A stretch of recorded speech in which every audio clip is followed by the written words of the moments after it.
Hey y'all. So I think I might end up cutting my head off a little while I'm doing this video, but I wanted you to see my lovely reindeer pillow in celebration of Christmas.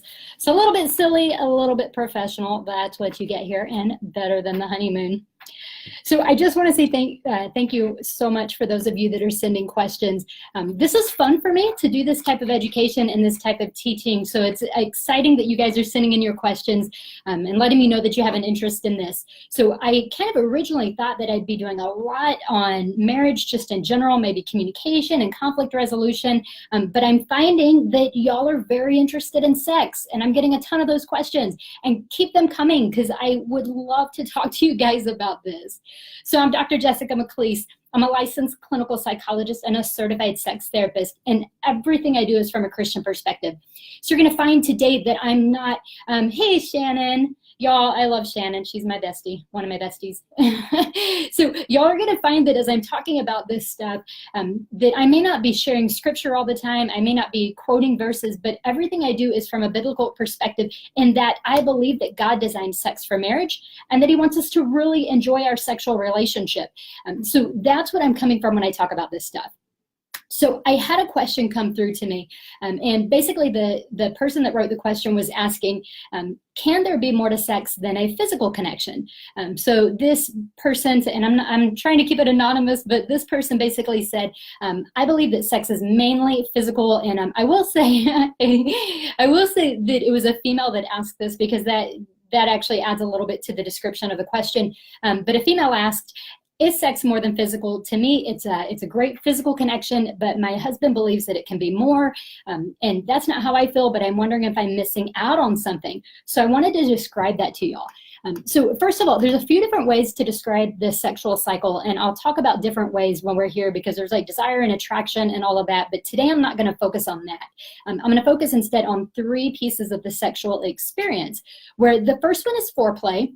Pretty simple, right? Most of you guys know what that is. So that's the connecting hand to hand. That's maybe some kissing. That's touching on the body that isn't actually considered sex. So no oral, no penetration. That would move into the next category, which is sex. And then orgasm is the pinnacle of the sexual experience. And then after that, we have something called afterglow. Now, a lot of times afterglow gets ignored because people jump up and maybe clean themselves off or take care of going to the restroom or whatever it might be. But the afterglow is an important part of the experience, where you just hold one another. Maybe you talk a little bit about the experience. Maybe you share how your day has been. But it's a connecting time that happens after sexual intimacy. Now, here's the interesting thing. We release oxytocin during the sexual experience, and it happens all throughout the entire sexual experience because of that physical connection and that physical contact. But we do that in different ways, men and women do. So women release a whole lot more oxytocin at foreplay and during that afterglow stage, where you're doing more of the touching and the connecting that way. And men release a lot more of it at orgasm. And so we see a difference there that we don't quite understand, but it's just the way that our bodies are connected. So as we look at our reader that's saying, hey, I feel like it's mostly physical, and the spouse is saying, actually, I feel more of a spiritual connection, that might be a piece of what's going on. We're going to dive into that just a little bit deeper.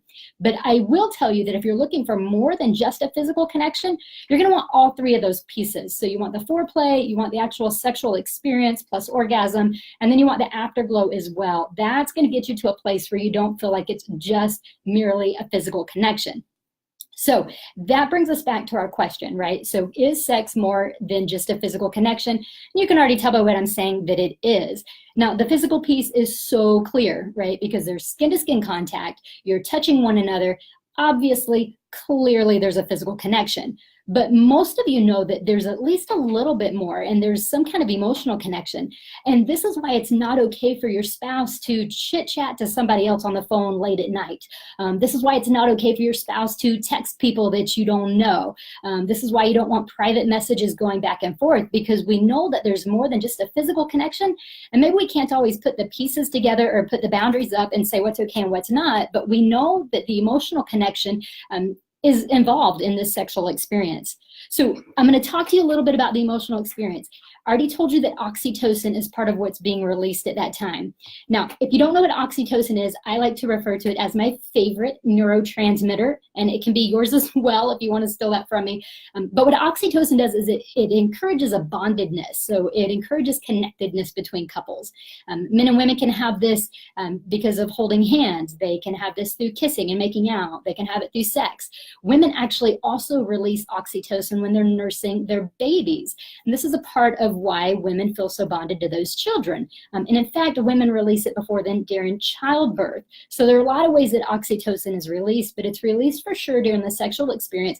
Again, higher for women during foreplay, higher for men at orgasm. I don't know why God did that, but he did. So oxytocin bonds us. The other thing that happens is dopamine increases during sexual activity. This is why for some people, when they're maybe upset or they've had a bad day, there's that hunger for that skin to skin contact with their spouse and that connection and that togetherness, because we know, maybe just in our subconscious, we know that sex makes us feel better. So that's part of that dopamine release. It also increases epinephrine. So epinephrine is that adrenaline, right? That's the thing that's released if we're angry or upset, but it's also released during sex because the heart starts beating faster, the breathing changes and gets more rapid, and this releases epinephrine. It's part of what makes you want to continue and makes you want to go from just engaging in sex to getting to the orgasm. All of that is part of the epinephrine release. It also brings about that excitement so that you feel excited about your partner during sex. At least it's supposed to. Serotonin and DHEA both go up. And so serotonin is a good feeling mood booster, and DHEA, as it goes up, it makes cortisol decrease. So if you know about cortisol, that's the stress hormone. That's why sometimes if you're feeling stressed out, it can feel really great to have some good sexual relationship with your spouse, because it does help reduce cortisol. It really does bring down some of that anxiety. We also know that the cerebellum gets affected. Now, the cerebellum is way in the back of your head right here. And one of the things it does is it promotes balance. So if you have a cerebellum issue, then you can't balance well. Think of things like Parkinson's disease, where it takes away your ability to function and to move your body in purposeful movement. But the cerebellum is known as the little brain. So it only takes up about 10% of our actual brain mass, but we know that it's actually involved in about 50% of the activity, which is huge. So we call that area the little brain. And while we don't know everything about it, because we're really at the beginning stages of understanding the brain, and we'll probably never understand it fully. Well, actually, I take that back. We will never understand it fully, not just probably. But the cerebellum, we know somehow is also helping us process the event right there in the moment. So somehow the cerebellum gets involved, and it's causing us to think about our partner during that time. This is why, by the way, something like makeup sex actually can exist, because if you've had a fight or an argument or a problem, and then you make up, and then you have sex, not the other way around, but if you make up and then you have sex, you'll feel a really deep connection. And for a lot of people, they feel like that's actually the best sex they've had. And part of the reason why is because your cerebellum is processing, saying, I love this person is great, we've just been through a hard time and we're close again, and so we feel safe and connected to one another. So that's your cerebellum doing all of that activity. So the cerebellum, as it helps us process how we feel about somebody, about that partner, what it can also do is create that kind of out-of-body experience for some people. This doesn't mean everybody, but some people will find that that's actually what's happening to them during sex, or especially during orgasm. And for many, that's just a really brief moment in time. It's not going to last several moments or several minutes. It's just going to be this brief moment of a real clear understanding of we've made a personal connection. So now let's talk a little about the Kama Sutra. Don't go buy one, okay? Because they have nudity. But I had a friend give me a Kama Sutra actually when I got engaged. I threw it away because I didn't want to, be looking at naked people having sex. But the Kama Sutra, the whole principles behind it is this idea of tantric sex, or this idea of a more spiritual connection during sex. Now, I get it. As Christians, we don't want to use words like tantric sex because it feels like it's very evil, and it feels like it's not something that Christians are allowed to do. But what I'll tell you is their basic principles actually do work for everybody, okay? So part of what the Kama Sutra teaches is that you're supposed to aim for this soul to soul connection, so that when you're having sex, you're not thinking about the orgasm. You're not aiming for orgasm. All you're aiming to do is connect with that partner in a way that's bigger than yourself and outside of who you are.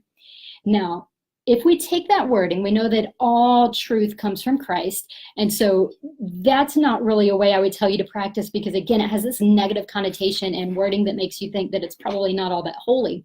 But what I do know is that when you'll concentrate on your spouse and the connection that you have with your spouse, and you're looking for just bettering your relationship, and you're thinking about all the good things they bring out of you and the life that they have given for you. So if they're taking care of kids really well, if they're helping take care of the house, and these are all the things that connect you so closely that you can have what would be considered this more spiritual experience of sex. Now, like I said, everything I do is from a Christian perspective. So let's take that to the word also, right? Because everything I do, we're going to look back at that. Does that type of situation line up with what Christ teaches us? And I would say that it does. So one of the things we know from Scripture is that we use marriage as a reflection of who God is to us. And his entire delight is to know us and to know us well. Not just his delight, he actually does it. So he knows how many hairs are on our head. He knew us from the moment he started forming us in the womb. And then as we grow up and we age, he gives us this beautiful gift of marriage where our spouse comes in and starts to begin to reflect Christ to us. So I fully believe that during the sexual relationship, you can get to a place where you see your spouse and you say, you know what? You are more than just a body. You are a soul that God has given me, and you're someone that reflects the very nature and the very goodness of Christ. And when we do that, that's when you're going to find you have the most beautiful and satisfying sex life. So those are the types of connections that actually can drive you closer and closer to your partner and can give you more of a spiritual experience during sex. However, this is only possible when you already feel connected to your spouse. So earlier when I said make-up sex can't really happen until you've actually made up. So you can't have sex and then you've made up. The reason why is because that neurotransmitter I told you about called oxytocin. So oxytocin bonds us, but it only bonds us when we already feel safe and secure in the relationship and we feel like our spouse can be trusted. If that's gone, oxytocin cannot be released. And then the sexual relationship actually can feel really damaging to people. They can feel a disconnect and they can feel like they aren't getting any closer during that time. They can even feel sometimes like it's sinful. So I've heard from a lot of you already that question certain things. We'll talk more about that on another video, but question if certain behaviors and things are okay because there's been this teaching that's been a little bit negative in regards to sex and sexuality. But if you're feeling negative, it could very well be that oxytocin piece. So if oxytocin is not released, if you don't trust your partner, and if you don't have that oxytocin released, sex becomes instead really a chore for most people. And it can feel like an obligation, and it can feel painful and scary, and they don't want anything to do with it. So I do want to just tell you when you're listening to this, be aware that if that's a place for you, if you feel like, well, gosh, me and my spouse, we're not that connected and sex has actually been a place of disagreement for us and it's been a painful place for us and it's been something that's caused a lot of tension, I would encourage you to know that it can get so much better. But it's probably not going to get better just from reading a book or even from watching a few of these videos. So if you're in that place where you're saying, you know what, we really need improvement in this area, and maybe most of your marriage is pretty doggone good, but this place is really hard, I just want to encourage you to hop on a phone call with me. Let me see if I can help you guys out. But when you do, please know that I really can only help couples when both people are involved. So I used to teach for a long time that if one person wanted to work on their relationship or wanted to work on their sex life, that's fine. We'll talk, and then you can take those messages home to your spouse, and then y'all can work on it together. But I found that actually doesn't work effectively at all. So I've been switching the way I do things, and now when I work with couples, it really has to be both of them having the buy-in, both of them saying, yes, we want this for our relationship. So I'm going to post a link right on once I edit the video. So right now the description up there, it'll change once the video goes recorded and it's living on Facebook. And I'm going to add just a little application form for you to schedule a call with me. So if you're in the place where you want to see improvements and you haven't been seeing them so far, I'd love to give you 45 minutes of my time. We can chat a little about what I might be able to do to help you out. But just keep in mind, this isn't for everybody. It's for people that are actually struggling, want to transform their marriage, and have a spouse that wants to do the same. as well. So I'll add that number, and then after that number, it takes you to an application form. I do have to have that filled out before I can call you. First of all, it's the only place where you can put your phone number, so that's really important, but it also asks some basic questions that I need to know so I can determine if I'm gonna be a good fit for you. All right, God bless, and watch this video from the beginning if you came in late. I think it'll be helpful for you, and I'm looking forward to doing more of these, so send me your questions if you have them. Bye guys, and Merry Christmas.